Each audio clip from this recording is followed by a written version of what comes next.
जंगल में रह जयाम आदिवासी जंगल रखवाला रे।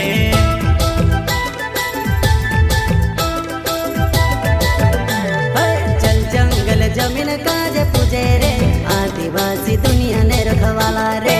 बाप देव खतरी काज पूजे रे आदिवासी सबसे निराला रे।